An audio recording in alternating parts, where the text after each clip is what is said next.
দুরূদ শরীফ আমরা যাহারা ওলামারা এখানে উপস্থিত হয়েছি, কেন উপস্থিত হয়েছি? আমরা এখন মেথর হিসাবে এসেছি, বুঝতে পারছেন? মেথর বুঝেন তো কাকে বলে? মেথর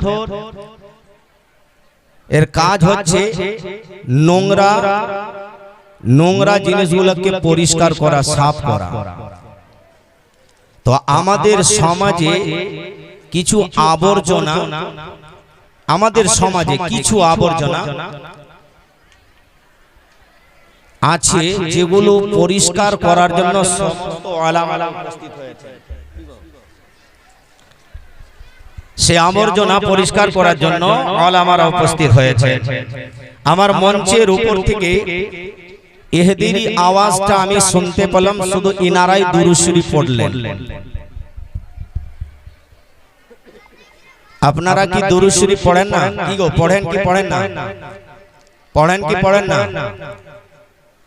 পড়েন, পড়তে হবে, পড়তে হবে।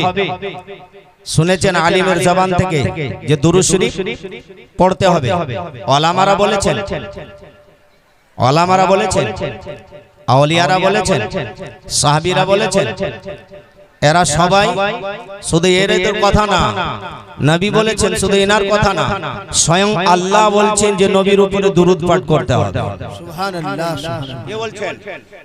আল্লাহ তাআলা তিনি বলছেন যে দুরূদ পাঠ করতে হবে।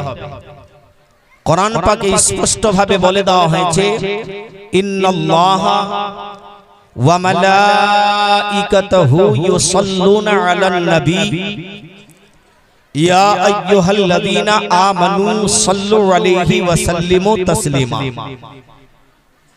আল্লাহ কি বলেন? ইন্নাল্লাহা, নিশ্চয় আমি আল্লাহ। কে বলছেন? আল্লাহ বলছেন ইন্নাল্লাহা, নিশ্চয় আমি আল্লাহ, ওয়া মালাইকাতুহু, এবং আমার মালায়েকারা। মালায়েকা মানে বহুবচন, ফেরেশতাদের উদ্দেশ্যে আল্লাহ বলছেন সমস্ত ফেরেশতারা। কি বলছেন? ওয়া মালাইকাতুহু, সমস্ত ফেরেশতারা ইউসাল্লু আলান নবী, কেন নবীর উপরে এরা দুরূদ পাঠ করে। আল্লাহ বলছে আমি নিজেও আমার নবীর উপরে দুরূদ পাঠ করি এবং আমার ফেরেশতারাও নবীর উপরে দুরূদ পাঠ করে। অর্থাৎ ইয়া আইয়ুহাল্লাযীনা আমানু, হে ঈমানদারগণ, ইয়া আইয়ুহাল্লাযীনা আমানু সাল্লু আলাইহি ওয়া সাল্লিমু তাসলিমা, হে ঈমানদারগণ তোমরাও আমার নবীর উপরে বেশি বেশি দুরূদ ও সালাম পাঠ করো। বলেন সুবহানাল্লাহ, সুবহানাল্লাহ। আচ্ছা বলুন তো, আল্লাহ দুইজন ফেরেশতাকে দিয়েছেন, দুইজন ফেরেশতা। একটার নাম হচ্ছে কিরামান আর একটার নাম হচ্ছে কাতিবিন। কি নাম বললাম? একটার নাম কিরামান আর একটার কাতিবিন। ডান সাইডে আর বাম সাইডে, তাই তো? তো আপনি যদি নেকি করেন তাহলে ডান সাইডের ফেরেশতা লিখবেন, গুনাহ যদি করেন তাহলে বাম সাইডের ফেরেশতা লিখবেন, ঠিক না? কিন্তু আপনি যদি নবীর উপরে দুরূদ পাঠ করেন তাহলে ডান সাইডের ফেরেশতা আপনার নেকি লিখবেন, আর বাম সাইডের ফেরেশতা আপনার, ডান সাইডের ফেরেশতা 10টা নেকি লিখবেন আর বাম সাইডের ফেরেশতা 10টা গুনাহকে মিটাবেন। আল্লাহ তাআলা আপনার 10টা দরজাতকে বুলন্দ করে দেবেন, বৃদ্ধি করে দেবেন। সুবহানাল্লাহ, সুবহানাল্লাহ। এটা দুরূদ শরীফের ফজিলত। আসুন আপনাদেরকে বলি যে সমস্ত অভাবী মানুষ বা যারা ঋণগ্রস্ত, যারা ঋণ করে ফেলেছে, ঋণ পরিশোধ হয় না, তাহলে একটা ওয়াজিফা আপনাদেরকে বলে যায়। এই ওয়াজিফা যদি আপনি করেন, আল্লাহর কসম করে বলি আল্লাহর তরফ হইতে আপনার কাছে সাহায্য আসবে এবং নবী পাক সাল্লাল্লাহু তাআলা আলাইহি সাল্লাম তিনার ওসিলায় আল্লাহর সাহায্য পাবেন। বলেন সুবহানাল্লাহ। আপনাদেরকে বলি কি দুরূদ শরীফ একজন অভাবী মানুষ তিনি মানুষের কাছে ধার করে ফেলেছেন, ধার করে নিয়েছেন, খেয়ে নিয়েছেন, ঋণ করেছেন, খেয়ে নিয়েছেন। এবারে দেবার মতো টাকা আর তার কাছে নেই যে কি করে ঋণ পরিশোধ করবে। যে সমস্ত মানুষরা তাহার কাছে ধার পাবেন তাহারা ইনাকে এসে বলছে, ভাই তুমি আমার কাছে ধার নিয়েছো, টাকাটা দাও। ইনি বলছেন, ভাই একটু সময় আমাকে দাও, অবশ্যই তোমাদের টাকা আমি পরিশোধ করব, তবে একটু সময় দিতে হবে। এনারা বলছেন আর কতদিন সময় দেব। সঙ্গে সঙ্গে কোর্টে জজের কাছে কেস করে দেওয়া হলো, অমুক ব্যক্তি আমাদের কাছে ধার নিয়েছে, সে টাকা আমাদের পরিশোধ করে না। আদালতের ওসি কাজী তিনাকে ডাকলেন, এই ওনাকে ডেকে নিয়ে এসো। ডেকে আনা হলো। জিজ্ঞাসা করলেন, এদের তুমি ধার করেছো? বলে হ্যাঁ ধার করে ফেলেছে। কি করেছো? বলে খেয়ে ফেলেছে। বলে এদের টাকা শোধ করো? বলে কিছু সময় আমাকে দেন, অবশ্যই পরিশোধ করে দেবো। বলে কখন পরিশোধ করবে? বলে দিয়ে দেবো, ঠিক দিয়ে দেবো। বলে তোমার কাছে নাই তো দেবে কি করে? শোনো, আগামী কাল এদের টাকা যদি তুমি পরিশোধ না করেছো তাহলে তোমাকে জেলে ভরা হবে। এদের টাকা তুমি যদি পরিশোধ না করেছো তাহলে তোমাকে জেলে ভরা হবে আগামীকাল। ইনি চিন্তায় চিন্তিত, তাই তো আগামীকাল কোথা থেকে টাকা পাবো? নাই তো আমার কাছে, খেয়ে ফেলেছি। অভাবী মানুষ, সংসারে অভাব থাকলে সংসারে অভাব থাকলে যা হয়, অভাবী মানুষ ধার করেছে, খেয়ে ফেলেছে। কাজী আদালত বললেন, আদালতের কাজী বললেন, কোথা থেকে দেবে? তোমার কাছে টাকা নেই। বলে হুজুর একটু সময় দেন। বলে আর সময় তোমায় দেওয়া হবে না, আগামী কাল এদের টাকা যদি পরিশোধ করেছো ভালো কথা, নাহলে তোমায় জেলে দেওয়া হবে। তিনি চিন্তায় চিন্তিত, রাস্তায় তিনি বসে কাঁদছেন। একজন বুজুর্গ ব্যক্তি জিজ্ঞাসা করছেন, কেন কাঁদছো? কি হয়েছে তোমার? কি হয়েছে তোমার? বাড়ির লোকজনদেরকে গিয়ে বললেন। স্ত্রীও চিন্তা করে, ছেলেরাও চিন্তা করে, বাবাকে যদি জেলে ভরে দেওয়া হয়, স্বামীকে যদি জেলে ভরে দেওয়া হয়, তা আমরা কি করে জীবন যাপন করব? কে আমাদেরকে খাওয়াবে? কে রোজগার করে দেবে? এই চিন্তায় সবাই চিন্তিত। একজন বুজুর্গ বলছেন, কেন কাঁদছো? কি হয়েছে? বলে এই ব্যাপার, আমি টাকা ধার করে ফেলেছি, তাদের ঋণ পরিশোধ করতে পারছি না, তাই তাহারা তিনি বলেছেন যে আগামীকাল আমাকে জেলে ভরে দেবে। তো তিনি বললেন যে একটা কাজ করো, যার কেউ নেই তার রাসূলুল্লাহ আছেন, বলেন সুবহানাল্লাহ। আল্লাহর নবী বলেছেন যে সমস্ত গরিবের মধ্যে আমাকে খোঁজ করো তোমরা পাবে। কোথায়? সমস্ত গরিবের মধ্যে আমাকে খোঁজ করো, তোমরা পাবে। যার কেউ নেই তার রাসূলুল্লাহ সাহায্য করেন।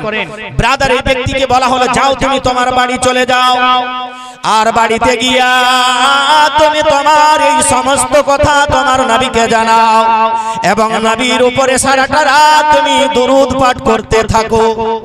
কি বললেন? বাড়ি যাও, তুমি তোমার নবীর উপরে সারাটা রাত দুরূদ পাঠ করো। এই ব্যক্তি বাড়িতে গিয়া সুন্দর করে ওযু বানাইয়া নামাজ আদায় করে নবীর উপরে দুরূদ পাঠ করতে লাগলেন, দুরূদ পাঠ করতে লাগলেন। বাবা দুরূদ পাঠ করতে করতে তিনি ঘুমিয়ে পড়েছেন। ঘুমানো অবস্থায় আমার আপনার নবী তথা সারা বিশ্বের নবী জনাবি মুহাম্মদুর রাসূলুল্লাহ সাল্লাল্লাহু তাআলা আলাইহি ওয়াসাল্লাম তিনার নিকটে হাজির হলেন। ও আশিক, ও প্রেমিক, কেন কাঁদো? কেন কাঁদো? বলে ইয়া রাসূলুল্লাহ, ইয়া হাবিবাল্লাহ গো, বহু টাকা আমি ঋণ করে ফেলেছি, আমার টাকা পরিশোধ করার মতো আমার ক্ষমতা নেই, আর আদালতের কাজী আমাকে সময় দেয়নি। সময় মতো যদি তার টাকা আমি যদি পরিশোধ না করি তাহলে আমায় জেলে ভরা হবে, আমায় জেলে ভরা হবে। নবী পাক সাহেবের औलाद জনাবি মুহাম্মদুর রাসূলুল্লাহ সাল্লাল্লাহু তাআলা আলাইহি সাল্লাম তিনি বললেন, ও আমার আশিক, ও আমার প্রেমিক, শোনো শোনো শোনো, এই গ্রামের বাদশার ওজির ওই দেখো শহরের মধ্যে আছে, ওই ওজিরের কাছে যাও আর গিয়া বলো নবী মুস্তাফা বলেছেন আমি মানুষের কাছে ঋণ করে ফেলেছি, সেই টাকা পরিশোধ করব, ওই টাকাগুলো আপনাকে দিতে বলেছেন আমার নবী। ওই টাকাগুলো কে দিতে বলেছেন?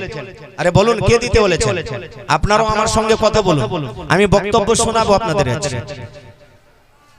এই কথা শুনে বলে ইয়া রাসূলুল্লাহ,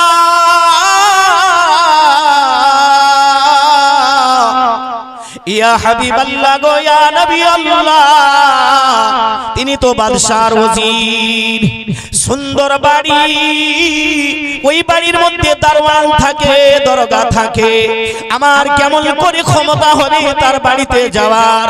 আমি তো একজন অভাবী মানুষ, আমি একজন গরিব মানুষ, তার কাছে কেমন করে আমি টাকা চাইবো? নবী আমার বললেন যাবে আর কি আমার জন্য বলবে, বলে ইয়া রাসূলুল্লাহ, ইয়া হাবিবাল্লাহ গো, ওই ওজিরের বাড়িতে যখন আমি যাব, আপনার নাম যখন আমি বলবো, তিনি তো প্রমাণ চাইবেন যে তোমাকে আমার নবী কথা বলেছেন কিনা বলেননি। প্রমাণ চাইবে কিনা? ধরুন এই সমাজের মধ্যে এই মজলিসের মধ্যে একজন বসে আছে, এবার হঠাৎ করে যদি আমি বলি অমুকের কাছে আপনি যান, টাকা নেবেন আমার নাম করে, তো উনি তো কোনো দলিল চাইবেন, কোনো প্রমাণ পাচ্ছেন যে সত্যি তিনি বলেছেন কিনা, একটা লিখিত হোক বা মৌখিক হোক বা যাই হোক, একটা তো কোনো প্রমাণ। বলি ইয়া রাসূলুল্লাহ, সে তো প্রমাণ চাইবে, দলিল চাইবে। আমার নবী বলেন ও আমার আশিক, তার একটা গোপন কথা আমি জানি যেটা কেউ জানে না, তার একটা গোপন কথা আমি জানি যেটা কেউ জানে না। বলে ইয়া রাসূলুল্লাহ, ইয়া হাবিবাল্লাহ, ইয়া নবী আল্লাহ, সেটা কি? বলে যাও ওখানে গিয়া বলবে, যখন তোমার কাছে প্রমাণ চাইবে, যখন তোমার কাছে দলিল চাইবে, ওই সময় গিয়া বলবে ও ওজির, সূর্য ডোবা সূর্য ওঠার আগে পর্যন্ত প্রতিদিন তুমি আমার নবীর উপরে 1000 বার করে দরুদ পাঠ করো, সেটা আজকে পড়তে তুমি ভুলে গিয়েছো। নবী পাক বললেন এই কথাটা গিয়ে বলবেন। তিনি গেলেন, দরজায় দাঁড়িয়ে আছে, ঢোকার সাহস পান না, কোন রকম ঢুকলেন। ঢোকার পর গিয়ে ওজিরকে বলছেন হুজুর আপনার কাছে আমি এসেছি। কেন? নবী পাঠিয়েছেন। কিসের জন্য? বলে আমি ঋণ করে ফেলেছি, আপনাকে টাকা দিতে হবে, সেই টাকাগুলো আমি পরিশোধ করব। বলে আচ্ছা, এবারে নবীর নাম করেও টাকা চাইতে এসে গেছে, তার প্রমাণ কি? বলে প্রমাণ হচ্ছে আমার নবী বলেছেন প্রতিদিন আপনি আমার নবীর উপরে 1000 বার করে দরুদ পাঠ করেছেন, আর আজকে আপনি পড়তে ভুলে গিয়েছেন। এই কথা শোনার সঙ্গে সঙ্গে তিনি যে আসনে বসেছিলেন, যে চেয়ারে বসেছিলেন, লাফিয়ে দাঁড়িয়ে গেলেন। দাঁড়িয়ে তিনি কি করলেন? হাঁটু গাঁথা দিয়ে তিনার সম্মুখে বলছেন আরে, যে কথা আমার বিবি জানে না, যে কথা আমার সন্তান জানে না, যে কথা আমার পরিবারের লোক জানে না, আর আমার নবী কি বলেছেন সেটা বলো। বলে আমার নবী আর বলেছে যে আজকে আপনি দরুদ পড়তে ভুলে গিয়েছেন। তিনি বললেন হ্যাঁ হ্যাঁ, আমি এমন কাজের ব্যস্ততার মধ্যে ছিলাম, আজকে আমার নবীর উপরে দরুদ পড়া হয়নি। নারে তাকবীর, নারে রিসালাত, নারে রিসালাত। হাফিজ জমিরুদ্দিন সাহেব, হাফিজ জমিরুদ্দিন সাহেব, নারে তাকবীর।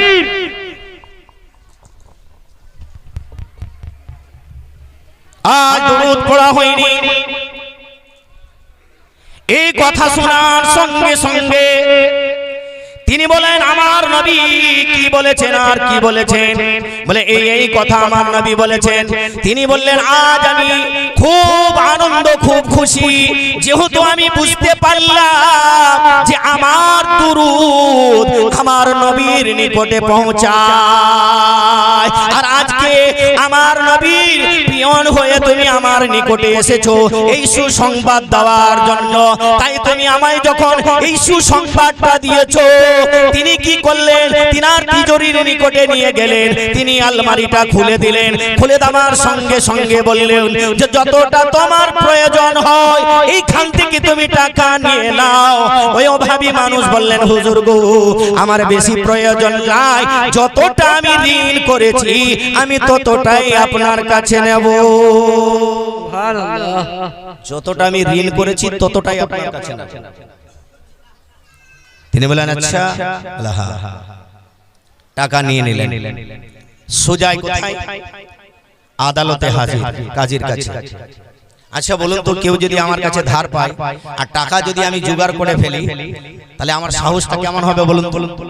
আরে বলুন না, সাহসটা কেমন হবে? আদালতে গিয়ে বলছেন কই, ডাকুন সবাইকে, ডাকুন।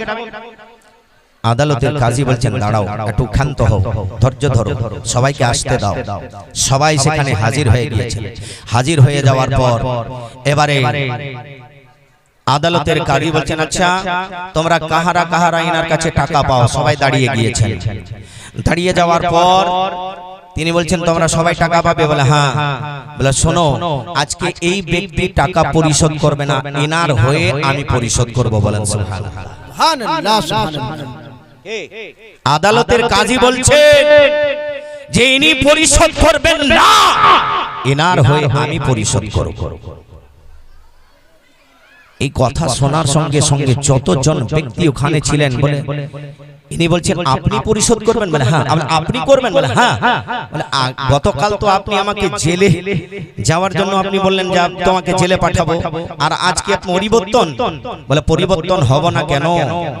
আজ রাত্রির বেলায় নবী আমার স্বপ্নে এসে আমাকে বলে গেলেন, হে হে আদালতের কাজী, তোমার নিকটে একজন অভাবী মানুষ, আমার আল্লাহ তোমাকে বহু সম্পদ দিয়েছে, এই সম্পদ তুমি যা আছে এটা থেকে তুমি ওই অভাবী মানুষটার ঋণটা পরিশোধ করতে পারছো না। তাই আমি বুঝতে পারলাম যে এই ব্যক্তিটা দামি ব্যক্তি, নবীর কাছে আর দাম আছে, নবীর কাছে আনার সম্মান আছে, তাই ইনার হয়ে আমি টাকা পরিশোধ করব। বলেন সুবহানাল্লাহ। ওখানে উপস্থিত যত লোক ছিলেন যাহারা ইনার কাছে ধার পেতেন, তিনারা বললেন এই রকম যখন দামি ব্যক্তি, তখন আমরা সকলে সমস্ত ঋণ আজ মকুব করে দিলাম। বলেন সুবহানাল্লাহ, সুবহানাল্লাহ। আচ্ছা ব্রাদার, এইরকম মানুষ পৃথিবীতে আছে? এইরকম প্রেমিক মানুষ পৃথিবীতে আছে? আছে? কেউ না। তাই কবি বলেছেন कि उनकी मोहब्बत है जीने का मकसद, I love Mohammad, I love Mohammad. সবাই মিলে বলবেন আমার সাথে, শুধু কি বলবেন? I love Mohammad. শুধু এইটুকু বলেন। নবীকে ভালোবাসেন কিনা? I love মোহাম্মদ মানে কি? নবী গো আপনাকে আমরা কি করি? ভালোবাসি।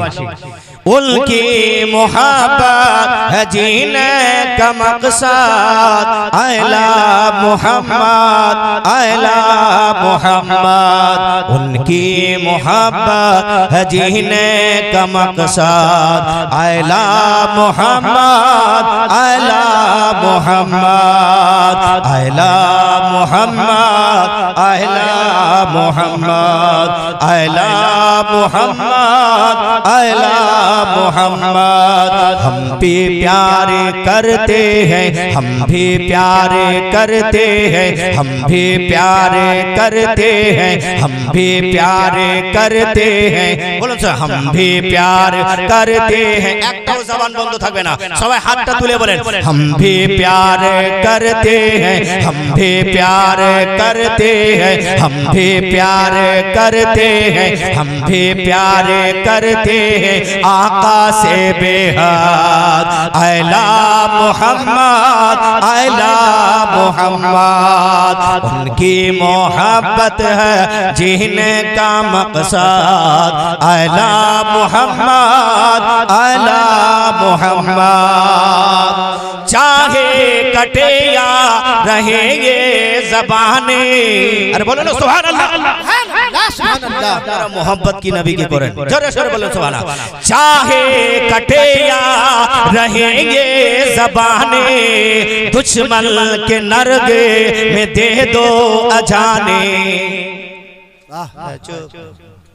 ये मोहरे जोरे बोलना ना सुभान अल्लाह अकबर बोलें चाहे कटे या रहेंगे ज़बाने दुश्मन के नरगे में दे दो अजाने दुश्मन के नरगे में दे दो अजाने कहते हैं टाटा से कहते हैं टाटा से कहते हैं टाटा से कहते हैं टाटा से कहते हैं टाटा से अल्लाह अरशद आला मोहम्मद आला मोहम्मद आला मोहम्मद आला मोहम्मद आला मोहम्मद आला मोहम्मद उनकी मोहब्बत है जीने का मकसद नबीर জন্যই সব সব নবীর জন্য যা কিছু পেয়েছি সব নবীর জন্য নবীর জন্য সব নবী আল্লাহ নবীকে সৃষ্টি না করলে কিছু সৃষ্টি করতে না যাই হোক ব্রাদার এতক্ষণ ধরে যা আপনারা শুনলেন আপনাদের সম্মুখে আমি পবিত্র কালামুল্লাহ শরীফ থেকে আয়াত কারিমা তিলাওয়াত করেছি ইয়া আইয়ুহাল্লাযীনা আমানু কু আনফুসাকুম ওয়া আহলিকুম নারা আল্লাহ স্পষ্ট ভাবে জানিয়ে দিয়েছেন ইয়া আইয়ুহাল্লাযীনা আমানু হে ঈমানদারগণ কাদেরকে বললেন আল্লাহ কাদেরকে বললেন ঈমানদারদেরকে বললেন হে ঈমানদারগণ কু আনফুসাকুম তুমি নিজে বাঁচো আল্লাহ কি বলেন ইয়া আইয়ুহাল্লাযীনা আমানু হে ঈমানদারগণ কু আনফুসাকুম তুমি নিজে বাঁচো ওয়া আহলিকুম নারা এবং তুমি নিজ পরিবারকে বাঁচাও ওগো আল্লাহ কোথা থেকে বাঁচাবো কোথা থেকে বাঁচাবো কোথা থেকে বাঁচাবো আমার আল্লাহ বলেন তুমি নিজে বাঁচো এবং তোমার পরিবারকে ওই জাহান্নামের আগুন থেকে বাঁচাও তুমি নিজে বাঁচো এবং নিজ পরিবারকে বাঁচাও কোথা থেকে কোথা থেকে জাহান্নামের আগুন থেকে জাহান্নামের আগুনটা কি জাহান্নামের আগুন প্রসঙ্গে আমার নবী বলেছেন আমার আপনার নবী তো জাহানের নবী সরবরে দু আলাম জনাবে মুহাম্মদুর রাসূলুল্লাহ সাল্লাল্লাহু তাআলা আলাইহি সাল্লাম তিনি বলেছেন আমার মা বোনরা তোমরাও ভালো করে শোনো আমার ভাইরা আপনারাও ভালো করে শুনেন এই শোনার পর নিজের জীবনে এটাকে বাস্তবায়ন করবেন আমল করার চেষ্টা করবেন আমল যদি আপনি করেন আল্লাহর কসম করে বলি ইহ জগতে আপনি কামিয়াব এবং ওই জগতেও আপনি কামিয়াব যদি আমল করেন আল্লাহ বলেন ইয়া আইয়ুহাল্লাযীনা আমানু হে ঈমানদারগণ কু আনফুসাকুম তুমি নিজে বাঁচো ওয়া আহলিকুম নারা এবং তুমি নিজ পরিবারকে বাঁচাও ওগো আল্লাহ কোথা থেকে বাঁচাবো কোথা থেকে বাঁচাবো আল্লাহ বলেন জাহান্নামের আগুন থেকে ভাই এখন এলেন নাকি আলহামদুলিল্লাহ দেখতে যাচ্ছি যাই হোক দিয়া থেকে বেশি শুনুন কেন না শুনলে আমল করলে বেড়া পার হয়ে যাবে আল্লাহ বলেন তুমি নিজে বাঁচো এবং তোমার নিজ পরিবারকে বাঁচাও আল্লাহ কোথা থেকে বাঁচাবো বলে জাহান্নামের আগুন থেকে জাহান্নামের আগুনটা কি আমার নবী বলে দিয়েছেন ওই জাহান্নামের আগুন সর্বপ্রথম আল্লাহ 1000 বছর পুড়ালেন কত বছর 1000 বলেন আপনারা মঞ্চে যারা আছেন তারা বলেন 1000 বছর পুড়ালেন 1000 বছর 1000 বছর পুড়ানোর পর ওই জাহান্নামের রং লাল হয়ে গেল জাহান্নামের আগুনের রং কি হয়ে গেল আরে বলুন কেন মহিলারা নয় শুধু আপনারা বলেন কি হয়ে গেল লাল হয়ে গেল তারপরে আমার আল্লাহ আবার ওই জাহান্নামের আগুন আরো 1000 বছর পোড়ালেন নবী বলেন আমার আল্লাহ আবার ওই জাহান্নামের আগুনকে আবার 1000 বছর পোড়ালেন 1000 বছর পোড়ানোর পর ওই জাহান্নামের আগুনের রং সাদা হয়ে গেল কি হয়ে গেল সাদা হয়ে গেল আমার নবী বলেন আবার আমার আল্লাহ ওই জাহান্নামের আগুনকে পোড়ালেন কত আবার 1000 বছর পুরালেন এবং ওই জাহান্নামের আগুনের রং কালো হয়ে গেল। প্রথম হলো লাল, তারপরে হয়ে গেল সাদা, তারপরে হয়ে গেল আপনার কালো। আরে জাহান্নামের আগুন এত কালো, এত কালো। দুনিয়ার অন্ধকারে যদি আপনি আলো জ্বালান তাহলে সেখানটা আলো হয়ে যায়। দুনিয়ার অন্ধকারে যদি আপনি চেরাগ জ্বালান, যেখানে জ্বালাবেন সেখানটা আলো হয়ে যাবে। দুনিয়ার অন্ধকারে যদি আপনি আর কি বলে লম্ফু জ্বালান, যেখানে জ্বালাবেন সেটা আলো হয়ে যাবে। দুনিয়ার অন্ধকারে যদি আপনি লাইট জ্বালান, যেখানটা জ্বালাবেন সেখানটা আলো হয়ে যাবে। আমার আল্লাহর নবী জনাবে মুহাম্মদুর রাসূলুল্লাহ সাল্লাল্লাহু তাআলা আলাইহি সাল্লাম বলেছেন, জাহান্নামের আগুন এমন, ওখানে যদি তুমি আলো দাও সেই আলো নয়, সেটা বরং আরো কালো হয়ে যাবে। আল্লাহু আকবার। কি হয়ে যাবে? আরো কালো হয়ে যাবে। এবারে চিন্তা করুন, আপনার সামনে, আমার সামনে, আমার মায়েদের সামনে, আমার ভাইদের সামনে, সমস্ত লোকদের সামনে নিজ নিজ সন্তানদেরকে যখন ওই জাহান্নামের আগুনে নিক্ষেপ করা হবে। দুনিয়ার একটা উদাহরণ আপনাদেরকে, বাস্তব একটা কথা আমি বয়ান করি। কথা হচ্ছে, ধরুন আমার এলাক ভাই আছেন, এলাক ভাই আপনার বাড়িতে নেই, তিনার বাড়িতে তিনার স্ত্রী আছেন, তিনার একটা ছোট বাচ্চা। ওই বাচ্চাটা রাস্তার মধ্যে খেলা করতে করতে হঠাৎ করে দেখা গেল ওই বাচ্চাটার পায়ে একটা কাঁচ ঢুকে যায়। কাঁচ, বাচ্চাটার পায়ে যখন কাঁচ ঢুকে যায়, আচ্ছা বলুন তো ওই কাঁচ ঢোকার সঙ্গে সঙ্গে বাচ্চাটার ব্যথা হবে কিনা, কষ্ট হবে কিনা? কি বাচ্চাটার ব্যথা হবে, কষ্ট হবে। কাঁচটা যদি এদিক থেকে ওদিকে ফুটিয়ে বেরিয়ে যায় তাহলে যন্ত্রণায় বাচ্চা থাকতে পারে না, এত হাউমাউ করে কাঁদে। ওই বাচ্চার কাঁদন দেখে মা সহ্য করতে পারে না। মায়েদের সামনে যদি বাচ্চারা কাঁদে, মায়ের হৃদয়টা এত আল্লাহ সুন্দর করেছেন, মায়ের মনটা এত ভালো, মায়ের হৃদয়টা এত নরম, ওই মা সহ্য করতে পারবে না। সন্তান যদি তার সামনে কাঁদে, সন্তান যদি তার সম্মুখে কাঁদে, মা সহ্য করতে পারবে না। হঠাৎ করে বাচ্চাটার পায়ে যদি কাঁটা ঢুকে যায়, কাঁটা ঢুকার কারণে বাচ্চা কষ্ট পাবে। আর কষ্ট পাবার পর ওই বাচ্চা যত কাঁদে, মাও তত কাঁদে। সঙ্গে সঙ্গে নিজের স্বামীকে ফোন দেন, তাড়াতাড়ি বাড়িতে এসো গো, আমার বাচ্চাটার পায়ে একটা কাঁচ ঢুকে গিয়েছে। বাচ্চাটা সহ্য করতে পারে না, কষ্ট এত হয়, তাড়াতাড়ি তুমি কোথায় আছো গো, এসো, তাড়াতাড়ি এসো। সঙ্গে সঙ্গে নিজের কাজকর্ম বাদ দিয়ে সোজাই বাড়িতে রওনা দেন। বাড়িতে এসে দেখে, না হারে আমার বাচ্চাটার পায়ে কাঁটা ঢুকে গিয়েছে। এই ঢুকে যাওয়ার কারণে আমার বাচ্চা কাঁদে। ওই সময় বলুন, বাচ্চাটার হাতে যদি একটা পার্লিজি বিস্কুট দেওয়া হয়, বাচ্চাটা খাবে কি গো? আমার কথাগুলো মনোযোগ সহকারে শুনবেন। আমাকে যা সময় দেওয়া হয়েছে সেই সময়ের মধ্যে আমাকে শেষ করতে হবে। মনোযোগ সহকারে শুনবেন।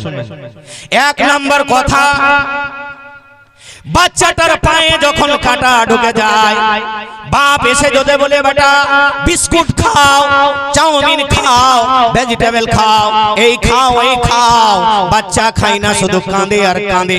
যত বাচ্চা কাঁদে অত মা কাঁদে, যত বাচ্চা কাঁদে অত বাবাও কাঁদে। চট করে কি করা হয়, দুবরাজপুর হসপিটালে নিয়ে যাওয়া হয়। দুবরাজপুর হসপিটালে গিয়ে বাচ্চাটার চিকিৎসা করা হয়। ওই বাচ্চাটার পায়ে থেকে যখন কাঁটা বের করে দেওয়া হয়, সেখানে ব্যান্ডেজ করে দেওয়া হয়, সেখানে মহরম লাগিয়ে দেওয়া হয়। মহরম লাগিয়ে দেওয়ার পর ওই বাচ্চাটার যখন পাটা নরম হয়, কষ্টটা একটুকু সরে যায়, ব্যথাটা একটুকু চলে যায়, তখন দেখবেন বাচ্চার মুখে হাসি ফুটে। বাচ্চা যত হাসে তত দেখবেন মায়ের মুখেও হাসি ফুটে, বাবার মুখেও হাসি ফুটে। বাচ্চাটাও হাসে, মাও হাসে, বাবাও হাসে। কেন বলুন তো? ব্যথা চলে গিয়েছে। আচ্ছা একটা কথা বলুন, সামান্য দুনিয়ার একটা কাজ তার পায়ে যদি ঢুকে যাওয়া, তার যদি এত ব্যথা হয়, সে ব্যথাটা সহ্য না করতে পারে, তার সহ্য না করাতে যদি বাবা মাও সহ্য না করতে পারে, তাহলে আপনার চোখের সামনে, আপনার চোখের সামনে যখন আপনার বাচ্চাটাকে ওই জাহান্নামের আগুনের মধ্যে দেওয়া হবে, তখন আপনি কি করে সহ্য করবে? আপনার সামনে যখন আপনার বাচ্চাটাকে জাহান্নামের আগুনে দেওয়া হবে, তখন আপনি কেমন করে সহ্য করবেন? পারবেন সহ্য করতে? পারবেন? এই কারণে আল্লাহ বলেন ইয়া আইয়ুহাল্লাযীনা আমানু কু আনফুসাকুম ওয়া আহলিকুম নারা। আল্লাহ বলেন হে ইমানদারগণ, তুমি নিজে বাঁচো এবং তোমার নিজ পরিবারকে বাঁচাও ওই জাহান্নামের আগুন থেকে। আসো আরো বলি, আল্লাহ তাআলা হযরত জিবরাইল আলাইহিস সালামকে বললেন, হযরত জিবরাইল আলাইহিস সালামকে বললেন, ও জিবরাইল যাও। কোথায় যাব আল্লাহ? বলে ওই যে জাহান্নামের দরজার দরগা, যার নাম হচ্ছে মালিক ফেরেশতা, তার নাম হচ্ছে মালিক আলাইহিস সালাম। বলে তাহার নিকটে যাও আর গিয়া বলো, ও মালিক ফেরেশতা, ও জাহান্নামের দরজার দরগা, একটুকু জাহান্নামের আগুন দাও। আমার আদম আলাইহিস সালাম চেয়েছেন তিনি রান্না করবেন। মনোযোগ সহকারে শুনবেন। জাহান্নামের আগুন নিয়ে এসো। আমার আদম চেয়েছেন তিনি রান্না করবেন, রান্না করবেন। হযরত জিবরাইল আলাইহিস সালাম মালিক আলাইহিস সালামের নিকটে গেলেন। যাওয়ার পর বলেন, ও মালিক, ও জাহান্নামের দরগা, ও দরজার দরগা, একটু জাহান্নামের আগুন দাও। ফেরেশতা বললেন, কতটা নেবে, কি পরিমাণে নেবে? তখন তিনি বললেন, এক খেজুরের পরিমাণ জাহান্নামের আগুন দাও।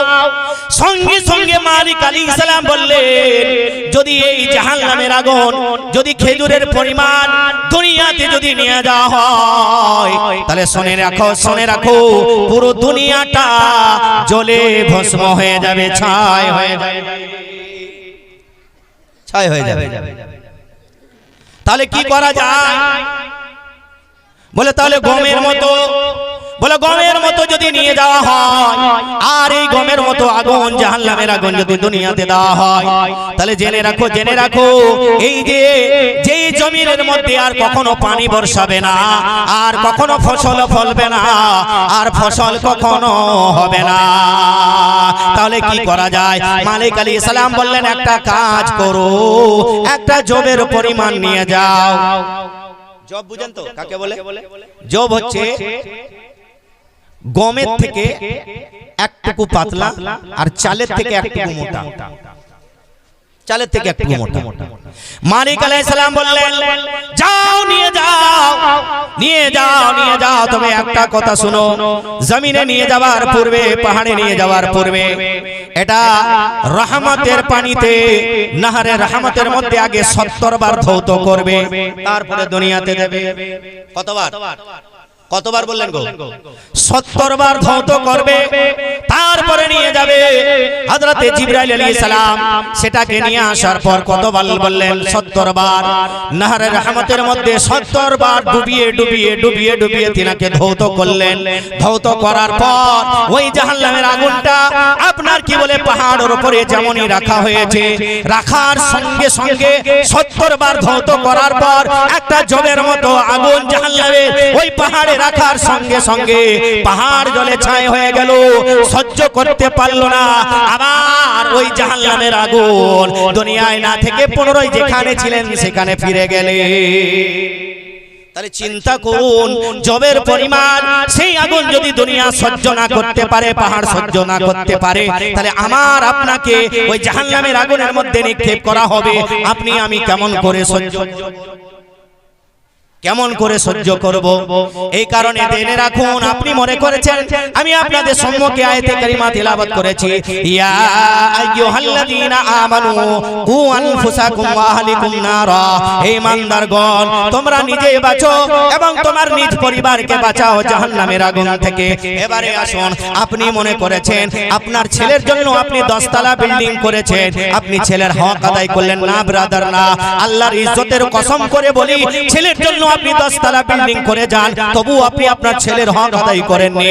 আপনি আপনার ছেলের জন্য ব্যাংকের মধ্যে 50 লক্ষ টাকা যদি আপনি রেখে যান, তারপরেও বলবো আল্লাহর ইজ্জতের কসম করে বলি, আপনি আপনার ছেলের হক আদায় করেননি। আপনি আপনার ছেলের জন্য 50 বিঘে জমি রেখে যান, তারপরেও বলবো আপনি আপনার ছেলের হক আদায় করেননি।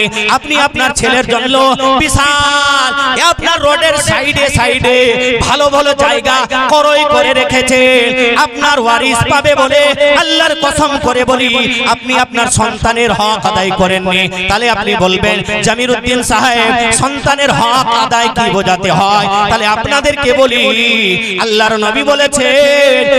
নবী বলেছেন প্রতিটা মুসলমান নর এবং নারী, মুসলমান ছেলে এবং মেয়ে, পুরুষ এবং নারী সকলের জন্য দ্বীন অর্জন করা, দ্বীন ধর্মের জ্ঞান অর্জন করা ফরজে আইন।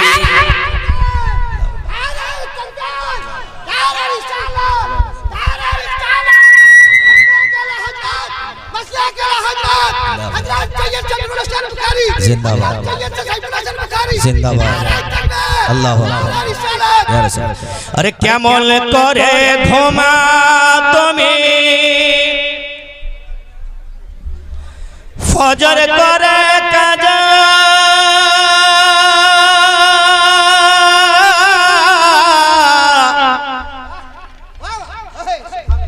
अरे केमन करे ঘুমাও তুমি ফজর করে কাজা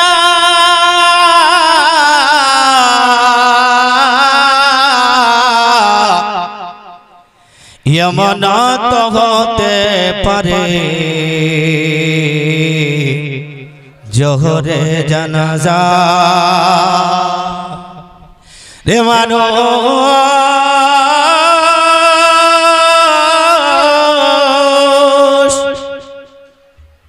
अरे केमन करे घुमा তুমি ফজর করে কাজা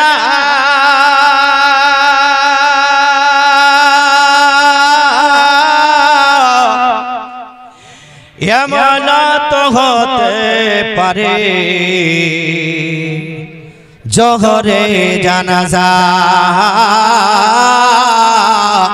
জোহরে জানাজা ঠিক কিনা বলুন কি গো ঠিক কিনা বলুন আপনি অ্যালার্ম দিয়ে ঘুমিয়েছেন সকাল বেলায় উঠবো বলে কিন্তু দেখা গেল অ্যালার্ম বাজছে আপনি উঠেননি অ্যালার্ম বাজছে আপনি উঠেননি এই কারণে কবি বলেন আরে কেমন করে ঘুমা তুমি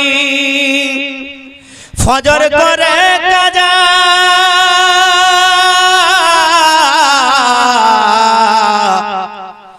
এমন তো হতে পারে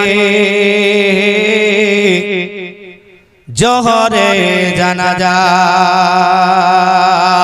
এমন তো হতে পারে জোহরে জানাজা আর মুসলিম হয় না জন্ম নিলে মুসলমানের ঘরে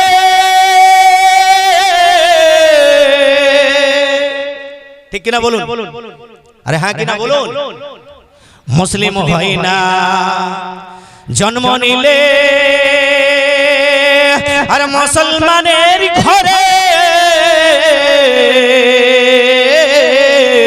কাফির মুমিন তফাতটা হয় সালাতের উপরে সালাতের উপরে মুসলিম হয় না জন্ম নিলে মুসলমানের ঘরে কাফের মুমিন তফাতটা হয় সালাতের উপরে সালাতের উপরে আর জীবন গেলে ও কবু আর জীবন গেলে ও কবু হয় না যেন নামাজ কাজা এমন তো হতে পারে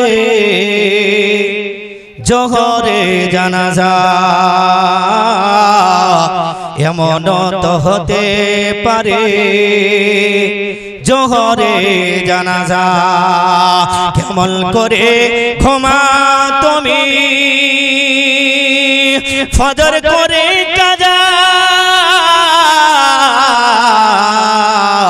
এমন তো হতে পারে জোহরে জানাজা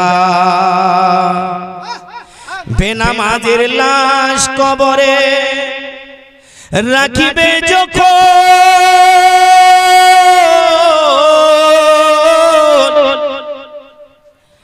বেনামাজির লাশ কবরে রাখিবে যখন মাটির চাপে পাঁজরের হাড় ভাঙবে রে তখন। বেনামাজিদের কবর সংকীর্ণ করে দেওয়া হবে, এত সংকীর্ণ করে দেওয়া হবে এক পাশের হাড় অপর পাশে হয়ে যাবে। এই কারণে কবি বলছেন কে বেনামাজির লাশ কবরে রাখিবে যখন মাটির চাপে পাঁজরের হাড় ভাঙবে রে তখন। আর বিষাক্ত সাপের ছবল, বিষাক্ত সাপের ছবল, বিষাক্ত সাপের ছবল বেনামাজির সাজা। কেমন করে ঘুমাও তুমি ফজর করে কাজা, এমন তো হতে পারে জোহরে জানাজা। আমি আপনাদেরকে বলি, আপনি আপনার সন্তানের জন্য যায় কিছু করে জানলা, আল্লাহর কসম করে বলি আপনি আপনার সন্তানের হক আদায় করেননি, তাহলে আপনি বলবেন, তাহলে আপনি বলবেন যে কেন জামিরউদ্দিন সাহেব এই কথা বলছেন। আপনাদেরকে আমি বলি, আপনার সন্তানের মধ্যে যদি ধর্মের শিক্ষা যদি না থাকে, ধর্মের শিক্ষা যদি আপনার না ছেলের মধ্যে না থাকে, তাহলে আপনার ছেলে শরাবও পান করবে, তাহলে আপনার ছেলে জুয়াও খেলবে, আপনার ছেলে গাঁজাও খাবে, আপনার ছেলে আপনার কি বলে গাঁজা নাও করবে, আপনার ছেলে মিথ্যা কথাও বলবে, আপনার ছেলে কি বলে আপনার কি ছেলে খারাপ কাজও করবে, আপনার ছেলে গীবতও করবে, আপনার ছেলে এখানে ওখানে আড্ডা মারবে।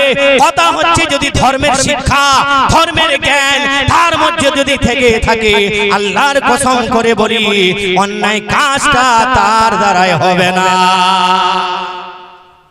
তার দ্বারাই হবে না। ধর্মের শিক্ষা কেমন আমাদের, কেমন শিক্ষা বুঝতে পারছেন? আমার কাছে একজন এসেছে, বলে ইমাম সাহেব, বলে কি হলো? বলে আমাকে একটা তাবিজ করে দেন তো। বলে তাবিজ কেন? বলে আমার ছেলে আমার কথা শোনে না, আমার ছেলে আমার কথা শোনে না। বলে কেন শোনে না? জানি না। বলে আপনার গাইড কেমন ছিল ছেলেদের প্রতি? আপনার গাইডটা কেমন ছিল ছেলেদের প্রতি? আপনার কাছে যে ছেলে মানুষ হয়েছে একদিন থেকে নিয়ে আজ 22 বছর বয়স হয়ে গেল, আপনার ছেলে আপনার কথা শুনে না কেন? তাহলে ভুল নিশ্চয়ই আপনার আছে, নিশ্চয় ভুল আপনার আছে। যদি আপনার সন্তানকে যদি আপনি সুশিক্ষা দিতেন, তাহলে পিতা মাতার অবাধ্য সন্তান কি হতো না। শিক্ষা জাতির মেরুদণ্ড, শিক্ষা জাতির কি? এই জ্ঞানী গুণী ভাইরা আছে সবাই বলবেন, শিক্ষা কি জাতির মেরুদণ্ড। শিক্ষা যদি জাতির মেরুদণ্ড হয়, তাহলে আজকে যে সমস্ত ব্যক্তিরা বড় বড় মঞ্চে বসে আছে, বড় বড় মঞ্চে পরিবহন মন্ত্রী থেকে শুরু করে খাদ্য মন্ত্রী থেকে শুরু করে যতগুলো মন্ত্রী আছে, আপনার স্কুল দপ্তর থেকে শুরু করে সব, বুঝতে পারছেন? নারে তাকবীর, আল্লাহু আকবার, নারে রিসালাত, ইয়া রাসূলুল্লাহ, নারে রিসালাত, ইয়া রাসূলুল্লাহ। उलमाए अहले सुन्नत जिंदाबाद, हजरत अल्लामा मौलाना इस्माइल रजा नूरी साहब, जिंदाबाद। যাই ব্রাদার, আমার বলার উদ্দেশ্য হচ্ছে তাহলে সর্বপ্রথম আপনি আপনার সন্তানের হক আদায় করেননি। আচ্ছা বলুন তো, যে সমস্ত লোকরা আপনার ছেলে যদি মাধ্যমিকের পরীক্ষা দেয় বা উচ্চ মাধ্যমিকের পরীক্ষা দেয়, ওই পরীক্ষা দেওয়ার সময় আপনাদের তাদের প্রতি আপনার আচরণটা কেমন থাকে? যে আপনি চাইবেন যে আমার ছেলে আপনার কি মাধ্যমিকের রেজাল্টটা যেন ভালো করে, আমার ছেলেটা যেন স্টার পায়, আমার যেন লেটার বোর্ড ফার্স্ট হয়, আমার ছেলেটা ফার্স্ট ডিভিশন হয়, আমার ছেলেটা যেন সেকেন্ড ডিভিশন হয়, আমার ছেলেটা যেন থার্ড ডিভিশন হয়। আচ্ছা ব্রাদার, আপনার ছেলের পরীক্ষার জন্য আপনিও ঘুমাচ্ছেন না, আপনার ছেলেও ঘুমাচ্ছেন না, আপনার ছেলের পরীক্ষার জন্য যত রকম খাবার, যত রকম ভ্যারাইটিস খাবারে আপনি আপনার ছেলের সম্মুখে রেখে দিচ্ছেন। প্রয়োজনে খাবার যখন যা দরকার সেটা এনে দিচ্ছেন, যখন যেটা চাইছে সেটা আপনি উপস্থিত উপস্থিত করে দিচ্ছেন আপনার ছেলে যদি আপনার কি বলে মাধ্যমিকের ভালো রেজাল্ট যদি না করতে পারে, উচ্চ মাধ্যমিকের রেজাল্ট যদি ভালো না করতে পারে, এই বছরে যদি ফেল হয় তাহলে দ্বিতীয় বছরে তার অপশন থাকে, কেননা আবার পরীক্ষা দিয়ে যেতে পারে, তার একটা অপশন থাকে। কিন্তু সারাটা রাত আপনি জাগেন আপনার ছেলের জন্য, সারাটা রাত আপনি জাগেন আপনার ছেলের জন্য, যাতে করে আমার ছেলের রেজাল্ট ভালো করে, যাতে করে আমার ছেলে শিক্ষা ভালো হয়, ভালো রেজাল্ট করে পরীক্ষা দিয়ে পাস করে, ফার্স্ট ডিভিশনে পাস করে, সেকেন্ড ডিভিশনে পাস করে, থার্ড ডিভিশনে পাস করে। আচ্ছা বলুন, আপনার ছেলে যদি পাস না করতে পারে তাহলে কি হয়? একটা অপশন থাকে যে 15 সে ছেলে যদি পরীক্ষা দিয়ে আবার পাস করতে পারে, কিন্তু অপশন থাকে পরীক্ষা দেওয়ার। বহু ছেলে আছে গ্রাজুয়েশন করার পর, এমএ করার পর, ডিএড করার পর, বিএড করার পর, আপনার কি বলে এলওবি করার পর, আপনার কি যত রকম হাই কোয়ালিটি, আপনার গ্রাজুয়েশন করার পর যত রকম হাই কোয়ালিটি পড়ার পর বেকার ছেলে ঘুরে বেড়ায়। ব্রাদার জেনে রাখবেন, আপনার ছেলে লেখাপড়াও কেউ ঘুরে বেড়াচ্ছে, কিন্তু জেনে রাখুন একটা পরীক্ষা হবে ওই খবরে, 3টা প্রশ্নের পরীক্ষা। ওই 3টা প্রশ্ন যদি আপনি সুন্দর করে দেন তাহলে আপনার ছেলে পাস হয়ে যাবে, আর পাস হয়ে পর বেকার থাকবে না, সোজা তার স্থান জান্নাতে হয়ে যাবে। বলেন সুবহানাল্লাহ, সুবহানাল্লাহ। তার স্থান কোথায় হয়ে যাবে? কোথায় হয়ে যাবে? জান্নাতে হয়ে যাবে। আমি বলেছিলাম শিক্ষা জাতি মেরুদণ্ড। সমস্ত আপনার খাদ্য মন্ত্রী থেকে শুরু করে, আপনার কি বলে পরিবহন মন্ত্রী থেকে শুরু করে, স্কুল দপ্তর থেকে শুরু করে, আচ্ছা বলুন একজন ভোটার আপনার কোথায় ঘুমিয়ে থাকে তাদেরকে লক্ষ্য করেছেন? একজন ভোটার কোন জায়গায় তার স্থান লক্ষ্য করেছেন? একজন ভোটার কোথায় তার স্থান? তার বাড়ির খোঁজ খবর লেনাওয়ালা কেউ নেই, তার বাড়িতে কেউ আনেওয়ালা নেই, তার বাড়িতে কেউ আপনার জিজ্ঞাসা করনেওয়ালা নেই। কিন্তু আপনি আপনার এলাকার নেতাকে দেখুন, আপনি আপনার গ্রামের কি বলে নেতাকে দেখুন, তার বাড়িখানা দেখুন, তার ঘরখানা দেখুন, তার জায়গা দেখুন। আল্লাহর কসম করে বলি, যদি একজন যোগ্য নেতা যদি না হতে পারে, একজন যোগ্য গ্রামের নেতা যদি না হতে পারে, কাল কিয়ামতের ময়দানে কাঠগড়ায় তাকে দাঁড় করানো হবে। আর দাঁড় করিয়ে আমার আল্লাহ তার কাছে হিসাব নিবে। কি হিসাব নিবে? ফামান ইয়ামাল মিসকালা যাররাতিন খায়রান ইয়ারা ওয়া মান ইয়ামাল মিসকালা যাররাতিন শাররান ইয়ারা। তুমি এখানে দাঁড়াও, আর যাররা পরিমাণ যা তুমি করেছো সব আমাকে এখানে হিসাব। নারে তাকবীর, নারে তাকবীর। আপনি একজন ভোটার, আপনি আপনার স্থান কোথায়? আপনার বাড়ি কেমন? আপনি মাটির বাড়িতে ঘুমিয়েছে, আপনি কোথায় ঘুমিয়েছে? কিন্তু যাদেরকে আপনি নেতা বানিয়েছে তাদের আলিশানা ঘর দেখেন, তাদের গাড়ি দেখেন, তাদের বাড়ি দেখেন। এদের বিরোধিতা আমি করছি না, তবে একটা কথা আমি তাদেরকে বলে যাব, যদি নেতা হতে হয় উমরে ফারুকের মতো হন, যদি নেতা হতে হয় তাহলে উমরে ফারুকের মতো হন। কেন না উমরে ফারুক হিমসের গভর্নর একজনকে বানিয়েছিলেন, যার নাম হচ্ছে আমির বিন সাঈদ। আমির বিন সাঈদ নামটা কি বললাম মনে রাখবেন? আমির বিন সাঈদ নামটা মনে রাখবেন। আমির বিন সাঈদ তিনি কি করলেন? একদিন হঠাৎ করে তিনার কাছে 100 স্বর্ণর মুদ্রা এসেছে। কত?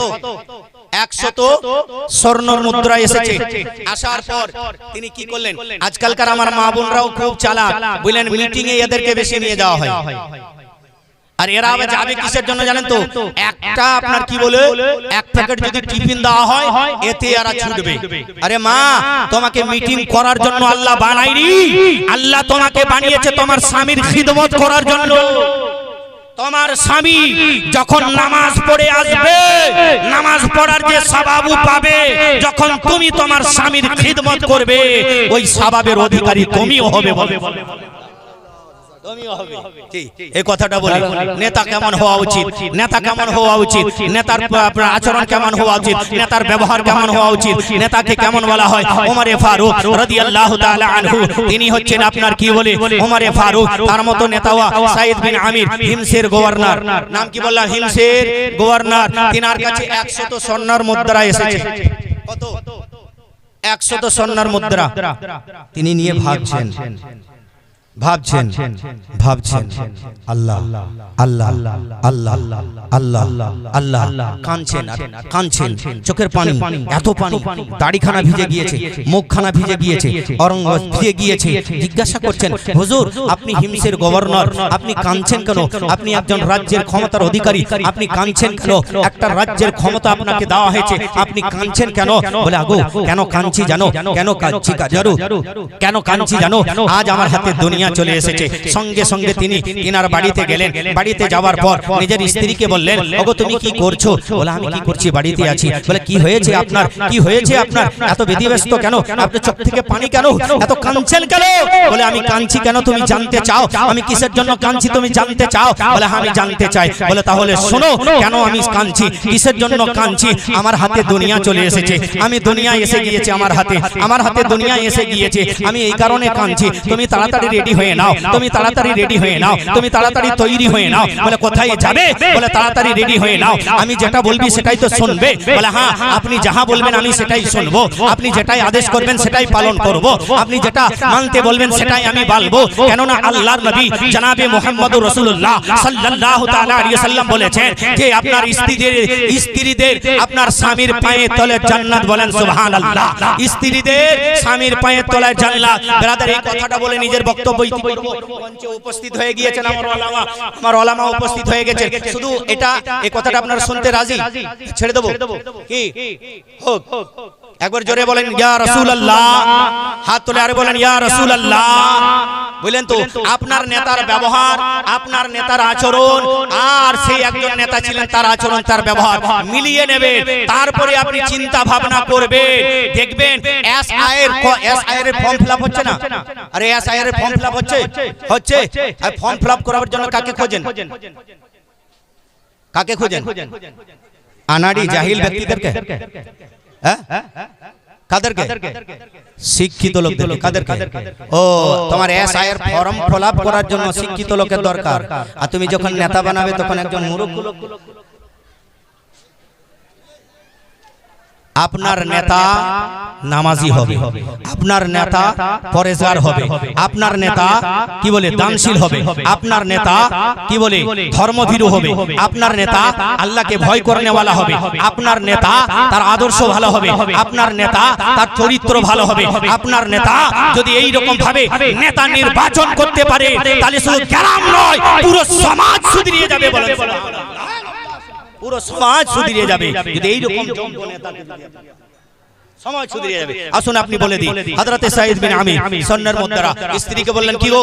বলে এই হয়েছে। বলে আচ্ছা তুমি রেডি হয়ে নাও। বলে কোথায় যাবে? বলে চলো না, কোথায় যাবে তুমি দেখো। 100 মুদ্রা তিনি নিয়েছেন। রাত্রির বেলায় নিজের স্ত্রীকে বলেন ওগো চলো চলো চলো। কোথায় যাব? ওই সন্ন্যার মুদ্রা নিয়ে রাত্রির বেলায় আপনার হিমসের মধ্যে ওখানে ঘরে ঘরে ঘুরে বেড়ান, ঘরে ঘরে। কোথায় ঘুরছেন? গিয়ে দেখছেন একজন মানুষ, তিনাকে জিজ্ঞাসা করছেন তোমার কি অভাব? তিনি বললেন হ্যাঁ আমার অভাব। বলে আচ্ছা তোমার বাড়িতে চুলা জ্বলেনি? বলে না জ্বলেনি। বলে এই নাও 2 মুদ্রা, এই নাও 1 মুদ্রা, এই নাও 3 মুদ্রা। সারাটা রাত ওই সমস্ত লোকদের বাড়িতে তিনি ঘুরে ঘুরে ঘুরে ঘুরে ঘুরে ঘুরে ঘুরে ঘুরে সমস্ত মুদ্রা গরিবদের মধ্যে তিনি বিতরণ করে দিলেন। আচ্ছা মিলিয়ে নেন আপনার নেতা আর সেই নেতা, মিলিয়ে নেন, মিলিয়ে নেবেন। ব্রাদার হিমসের গভর্নর তিনি কি করলেন? আমার বললেন বক্তার মধ্যে লেখা হয়েছে যুক্তিবাদী বক্তা। বললেন তো কি লেখা হয়েছে? যুক্তিবাদী বক্তা। আচ্ছা যুক্তিবাদী কাকে বলেন বলুন তো? কাকে বলে? যুক্তির সহিত যে কথা বলে সে হলো কি যুক্তিবাদী। যুক্তির সহিত যে কথা বলে সেই হলো যুক্তিবাদী। তাহলে আমার কথাটা কি যুক্তির বাইরে যাচ্ছে? কি বাইরে যাচ্ছে? হ্যাঁ কি না বলুন না? যাচ্ছে না? সঠিক জায়গায় যাচ্ছে? ঠিক বুঝতেন তো আপনারা? বাংলা বুঝেন তো? আমাদের ভাষাতে বলবো না, আমাদের ভাষায় বলবো না, বাংলায় বলবো। আলহামদুলিল্লাহ। ব্রাদার হযরতে সাঈদ বিন আমির তিনি কি করলেন? সমস্ত গরিবদের মধ্যে ওই দান করে দিলেন, বিতরণ করে দিলেন। বাড়িতে এলেন। বাড়িতে আসার পর তিনি ঠান্ডা হলেন, সুকুন হলেন। নিজেকে চিন্তায় যে চিন্তিত ছিলেন একবারে ঠান্ডা মাথায় আল্লাহকে বললেন ওগো আমার আল্লাহ, ওগো আমার মাওলা গো, আমার হাতে দুনিয়া ঢুকে গিয়েছিল, মানুষের মধ্যে দিয়ে আমি এখান থেকে সুকুন পেলাম। আল্লাহ তোমার লাখ লাখ শুকরিয়া, যে জায়গায় তুমি আমায় দাঁড় করিয়েছো, যে স্থানটা তুমি আমায় দিয়েছো, যে জায়গার আমাকে গভর্নর করা হয়েছে, ওই এলাকার মধ্যে কাল কিয়ামতের ময়দানে আমার বিরুদ্ধে যদি নালিশ করে দেয়, আমার বিরুদ্ধে যদি অভিযোগ করে দেয়, আমার বিরুদ্ধে যদি শিকায়ত করে দেয়, আমি ছাড় পাবো না, ছাড় পাবো না। ওই জাহান্নামের আগুনে আমাকে পুড়তে হবে। ছাড় পাবো না, জাহান্নামের আগুনে কি হবে? পুড়তে হবে। হিমসের গভর্নর যে সমস্ত নেতারা নেতাগিরি করেন তাদেরকে জোড়হাত করে বলবো, আপনার গ্রামের মানুষ যদি কেউ অভাবী থাকে তার কাছে ছুটে আগে যাবে। আপনার বাড়িতে একজন গর্ভবতী মহিলা বাচ্চা প্রসব ছটফটায় ছটফট করছে অভাবের তাড়নায়, যে আপনার হসপিটাল নিয়ে যেতে পারছে না, আপনার যদি টাকা থাকে আপনার টাকা দিয়ে, আপনার গাড়ি দিয়ে সাহায্য করে তাকে হসপিটাল পর্যন্ত পৌঁছে দেওয়ার দায়িত্ব হচ্ছে আপনার। কার দায়িত্ব? আপনার দায়িত্ব।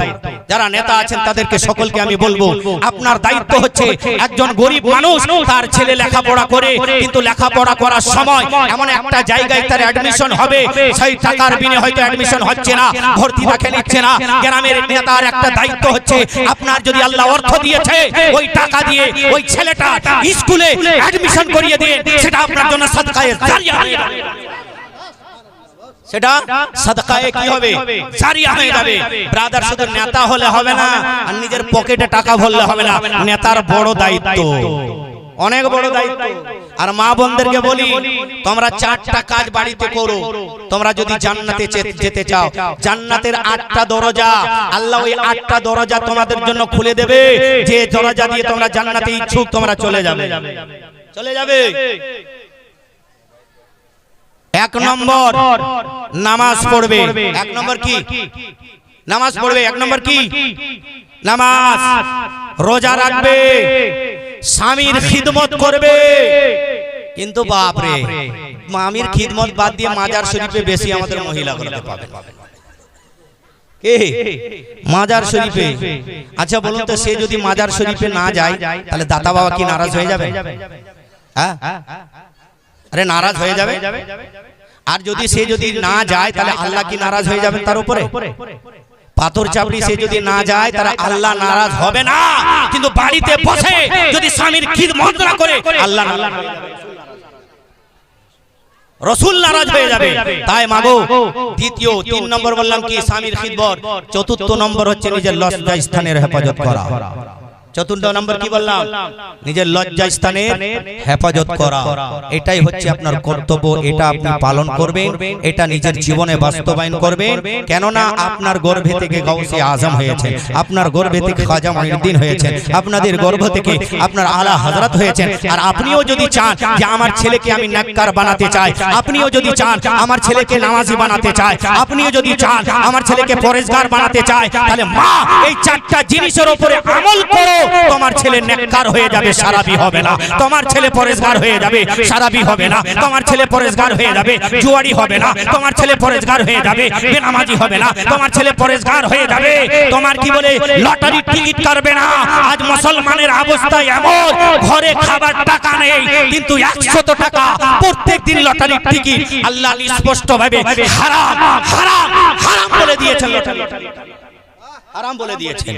ব্রাদার, শরাব পান করবেন না, শরাব পান করবেন না।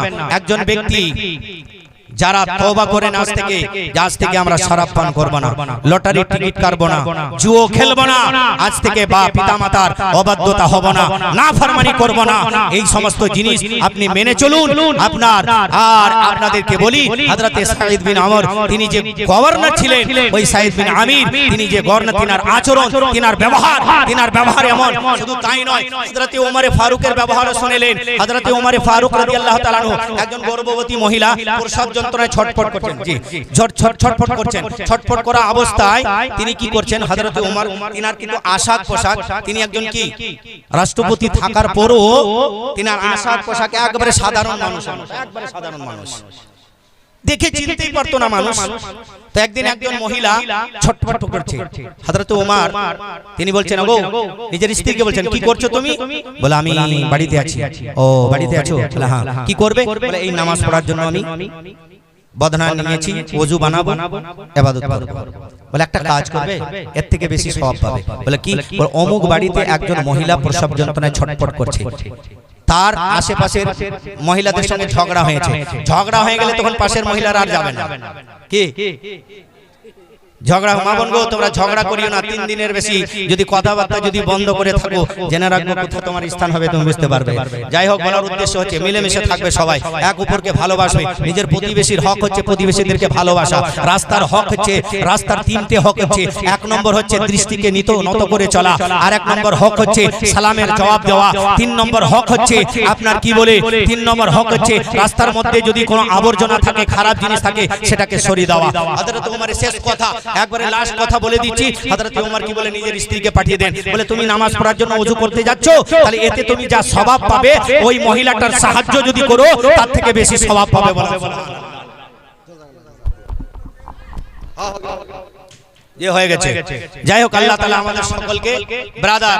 তো হযরত ওমর কি করলেন, সঙ্গে সঙ্গে পাঠিয়ে দিলেন। পাঠিয়ে দেওয়ার পর তিনি কি করলেন, বাড়িতে গেলেন। বাড়িতে যাওয়ার পর তিনি প্রসব যন্ত্রণা সবকিছু হয়ে গেল। সকালবেলায় তিনার মা ওমরে ফারুকের বাড়িতে যাচ্ছেন। কই ওমর ফারুক, তোমাকে একটা দায়িত্ব দেওয়া হয়েছে, তুমি দায়িত্ব পালন করছো না। বলে কি হয়েছে? বলে আমার মেয়ে গর্ভ অবস্থায় প্রসব যন্ত্রণায় ছটফট করছে, কোনো মেয়েকে পাচ্ছিল না। ভাগ্য একজন মেয়ে গিয়েছিল।